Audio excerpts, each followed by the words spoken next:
I have a serious question for you. The date is January 25th, 2023.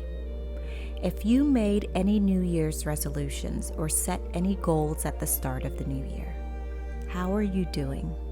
Are you crushing it? Or perhaps you've already thrown in the towel. Look, I am not judging you. Matter of fact, if and only if you have thrown in the towel, I am actually here to celebrate you. Way to be brave and change your mind. Throw fear out the window and say, hey, I quit. This episode is for all the quitters, the ones on the fence about it, the ones that can't stop thinking about it, and a tribute to those who've long since typed up their 2 weeks. I agree, sometimes we give up far too soon, right before fruition even. But more often, we hang on to things way past the expiration date.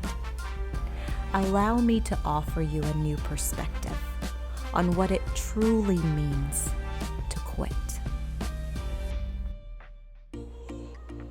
Welcome, health professionals, to Lyfe Podcast, where it's all about you, your stories of challenges and triumphs with news and resources tailored to you. I'm your host, Chantel Howard. Thanks for joining me.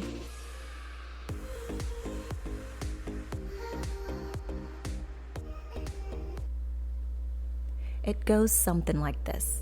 If you put horizontal handles on a door, most people will automatically do what? Push or pull? They'll push. While a vertical handle, one that goes up and down, gives people the impression to pull instead. But say things are switched around one day.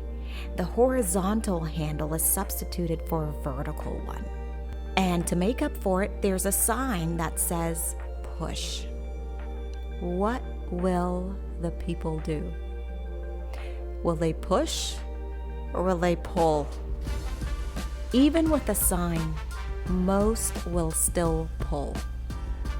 Dr. Botalden said, every system is perfectly designed to get the results it gets.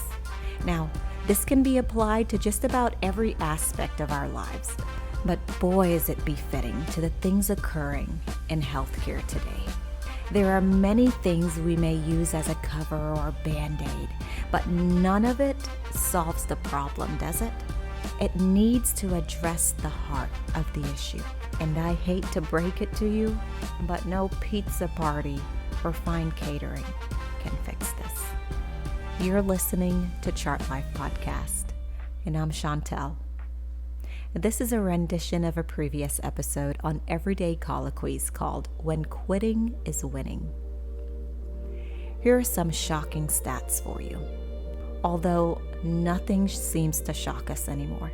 According to The Atlantic, 300,000 nurses have quit their jobs since the pandemic. Every 9 in 10 nurses has considered leaving, and that's just the start. I previously mentioned that the rate of mental illness among health professionals has increased exponentially. Therapy Aid Coalition reports there's been an increase in the following since 2019. PTSD and trauma, a 155% increase among health professionals. A 115% increase in moral injury. 113% increase in burnout. A 90% increase in depression, and a 44% increase in suicidal thoughts. Do you make up part of these statistics? Because I do. Nursing and healthcare in general have always been a revolving door. People come and people go. Except this time.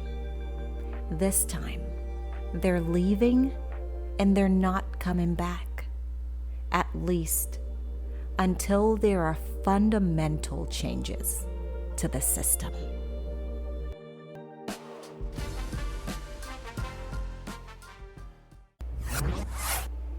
January 17th marked the first public hearing for Senate Bill 5236, the bill that aims to establish and implement safer nurse-to-patient ratio faces an uphill battle. The Washington State Hospital Association has furiously opposed the bill for reasons they say would not resolve the issues that the system is currently facing. KGW8 shares more. It's a chance to sort of repair the nursing workforce, to give hospitals an opportunity to start staffing up to meet those requirements, and a way to keep nurses, to retain nurses at the bedside. David Keepnews is executive director of the Washington State Nurses Association, which has about 16,000 members. He says, unlike a bill that ultimately failed in Olympia last year, SB 5236 does not set the standards, but has the state develop them over the next 2 years with input from everyone involved, including hospital management. But the Washington State Hospital Association does not support the bill. Its legislative agenda focuses on attracting more people to nursing and creating a statewide group to innovate new ways to manage staffing. Writing in part, mandated hospital staffing ratios do nothing to address the challenges facing the entire healthcare system. The bill would impose rigid one-size-fits-all ratios on hospitals across the state, regardless of the experience of nurses or complexity of the patients. Merrick argues standards must be set by the state to attract, retain, and bring back nurses. An unprecedented nurse strike in New York, led by over 7,000, ultimately came to an end after a historic win for nurses, patients, and the greater community. Here's Governor Kathy Hochul on the Politico. Because our nurses, even before the pandemic, but my God, during that pandemic, they suffered. They worked so hard. They saw such devastation, and they just kept showing up.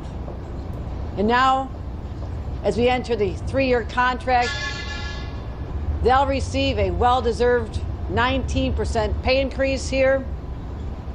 Also better benefits, higher wages for those with higher education, and again, a working environment that allows them to focus on patient care. Pat Cullen, RCN General Secretary, says, "Nurses are not relishing this. We are acting with a very heavy heart.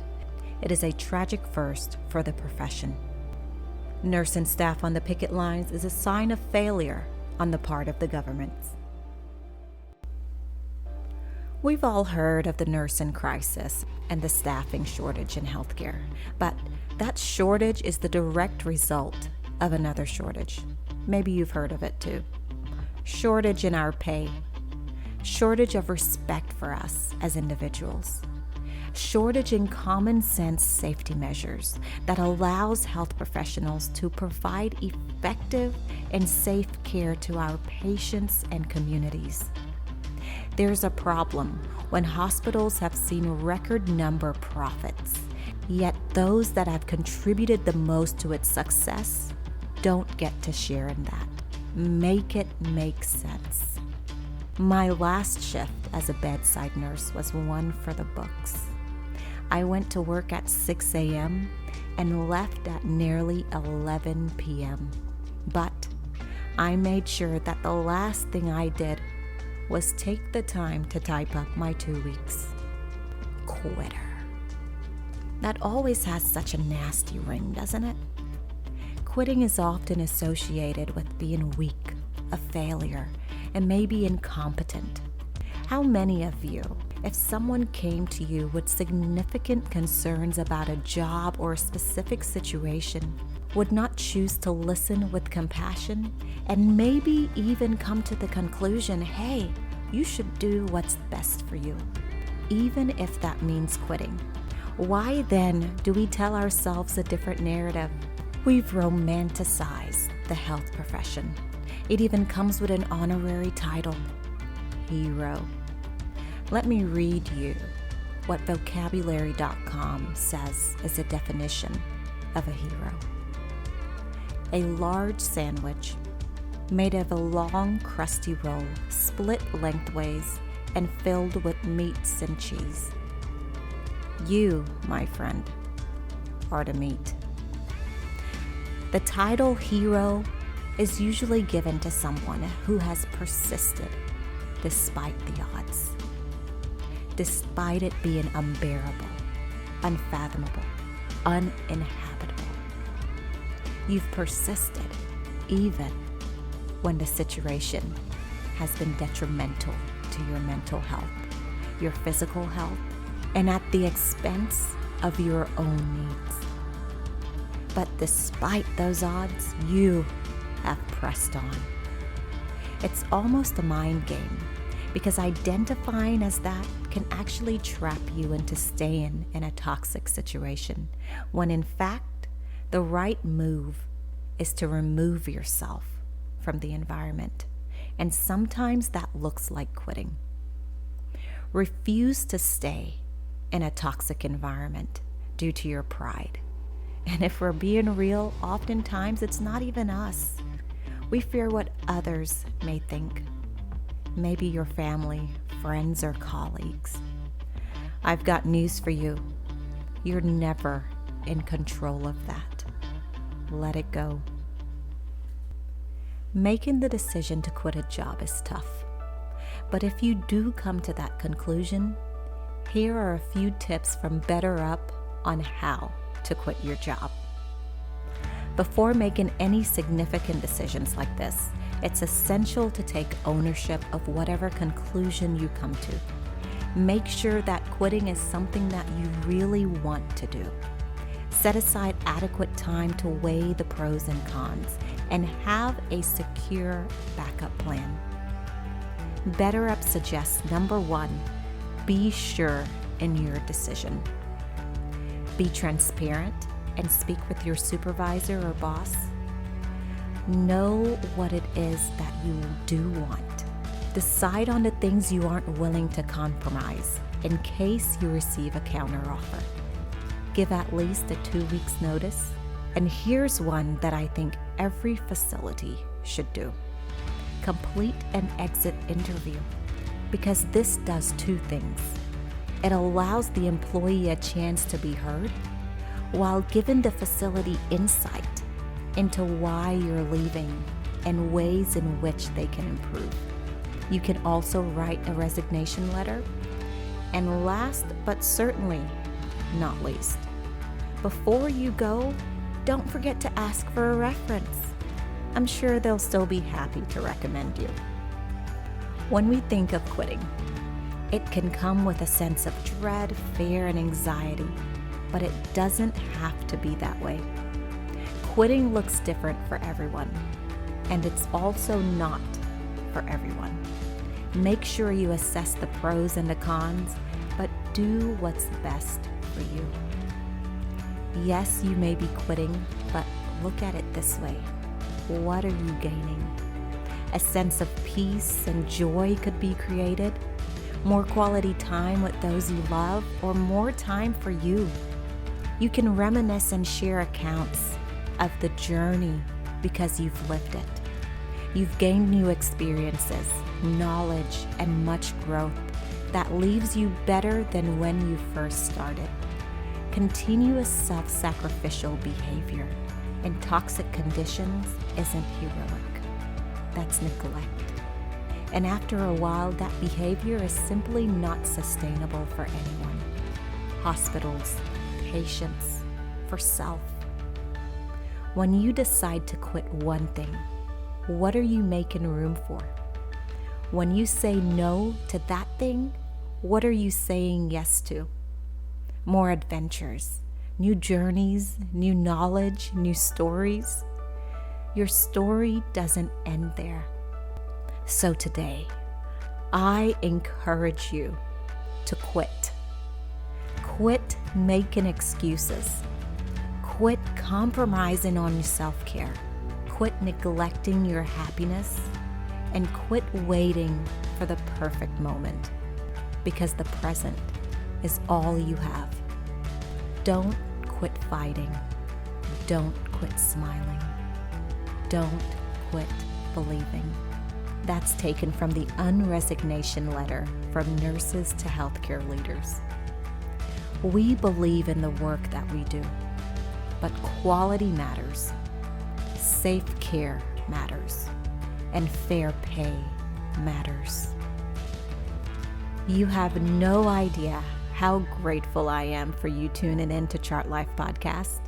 If you enjoyed today's episode, be sure to share it with someone and give us a follow on our social accounts at chart_life. That's Life with a Y. I'll see you next week, same time, same place. Thanks for tuning in to Chart Lyfe Podcast. That's Life with a Y. New episodes are available every Wednesday at 7 a.m. Don't forget to subscribe, and we'll see you soon.